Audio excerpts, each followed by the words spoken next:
আসছেন পুঁজিপতির, তাদের সম্পদের পাহাড়ের চাপায় পুড়ে তারা চিরে চাপটা হয়ে থাকবে। এটা হলো পুঁজিবাদী অর্থ ব্যবস্থা। আর রাশিয়া, চায়না তারা আরেকটা যে অর্থ ব্যবস্থা দিয়েছে, কমিউনিজমের অর্থ ব্যবস্থা, সমাজতান্ত্রিক অর্থ ব্যবস্থা, এটা কোন রাষ্ট্রের উন্নতি করতে পারে নাই। ভারসাম্যপূর্ণ একমাত্র অর্থ ব্যবস্থার নাম ইসলামিক অর্থ ব্যবস্থা। এটা হলো অর্থ নিয়ে আমি কথা বললাম। রাজনীতির সেক্টর নিয়ে দুটো ছোট্ট একটা দৃষ্টান্ত দেই। বলেন, রাষ্ট্র ব্যবস্থা পরিচালনা করতে হলে রাষ্ট্রের মধ্যে সবচেয়ে গুরুত্বপূর্ণ যে সমস্যা, সেটা হলো রাষ্ট্রের নেতা নির্বাচন করা। কথা বলেন ঠিক না বেঠিক? আপনি এই যে বাংলাদেশে 1996 সাল থেকে যে মারামারি শুরু হয়েছে 2024 সাল পর্যন্ত 30 বছর চলে গেছে, কত মানুষ যুবক থেকে বৃদ্ধ হয়ে কবরে চলে গেছে। বাঙালিদের এই কামড়া কামড়া বন্ধ হইতে দেখে না। কি সমস্যা? নির্বাচনী সিস্টেম। কথা বলেন ঠিক না বেঠিক? কিভাবে একজন রাষ্ট্রপতি হবে, কিভাবে একজন মানুষ প্রধানমন্ত্রী হবে, কোন পদ্ধতিতে?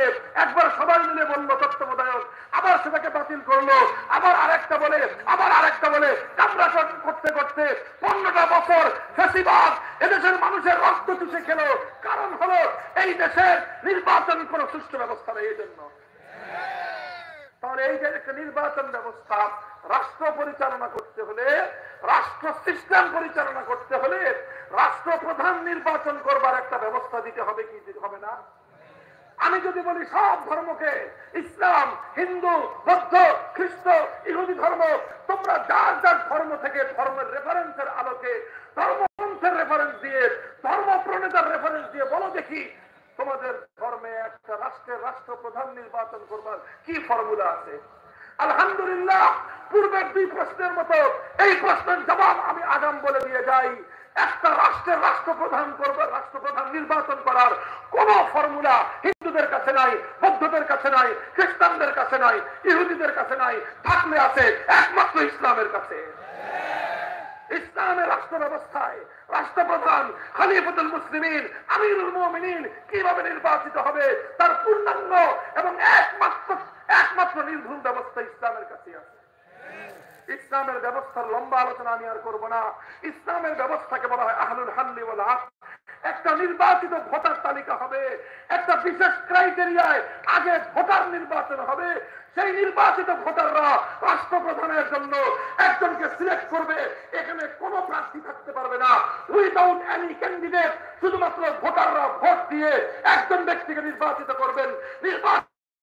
তার উপাধি হবে আমিরুল মুমিনিন। তিনি যতদিন সুস্থ মস্তিষ্কে জীবদ্দশায় থাকবেন ততদিন পর্যন্ত তার আনুগত্য করা প্রত্যেকটি নাগরিকের জন্য হওয়া উচিত। দিস ইজ ইসলাম। ইসলাম একটা পূর্ণাঙ্গ নির্বাচন ব্যবস্থা উপহার দিয়েছে।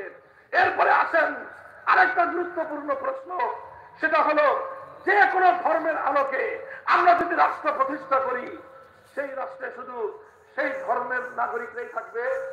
বলেন, বুঝে জবাব দেন। আমরা যদি ইসলামী রাষ্ট্র প্রতিষ্ঠা করি বাংলাদেশে শুধু মুসলিমরাই থাকবে না হিন্দুরাও থাকবে, বৌদ্ধরাও থাকবে, খ্রিস্টানরাও থাকবে? কথা বলেন ঠিক না বেঠিক? একই প্রশ্ন, যদি হিন্দুরা বাংলাদেশে হিন্দু রাষ্ট্র প্রতিষ্ঠা করতে সক্ষম হয়, তাহলে এদেশে মুসলমানরা থাকবে কি থাকবে না? বৌদ্ধ এবং খ্রিস্টানরা থাকবে কি থাকবে না? থাকবে। যে কোনো ধর্ম অনুযায়ী রাষ্ট্র প্রতিষ্ঠা করা হোক, সেই ধর্ম ছাড়া অন্যান্য ধর্মাবলম্বীরা সে রাষ্ট্রে বসবাস করবে। কথা বলেন ঠিক না বেঠিক?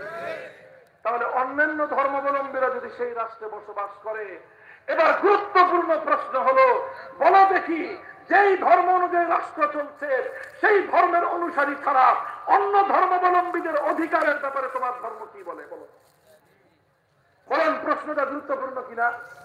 আমরা মনে করেন, আমরা ধরে নিলাম বাংলাদেশে আমি হিন্দু রাষ্ট্র প্রতিষ্ঠা করার দাবি মেনে নিয়েছি, হিন্দু রাষ্ট্র প্রতিষ্ঠা হয়েছে, এবার হিন্দুদেরকে জবাব দিব, বলো তোমার হিন্দু রাষ্ট্রে একজন মুসলিম ইসলাম ধর্মের অনুসারী ইসলাম ধর্ম পালন করে কিভাবে সে তার ধর্মীয় অধিকার, নাগরিক অধিকার কিভাবে পেতে পারে?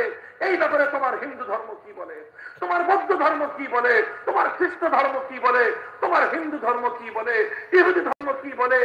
আমি সুনির্দিষ্ট প্রশ্ন করতেছি, হিন্দুদের কাছে তোমরা হিন্দু রাষ্ট্র প্রতিষ্ঠা করলা, সেই রাষ্ট্রের মধ্যে একজন মুসলমান আল্লাহ প্রদত্ত অধিকার অনুযায়ী গরুর গোশত খেতে পারবে কি পারবে না? জবাব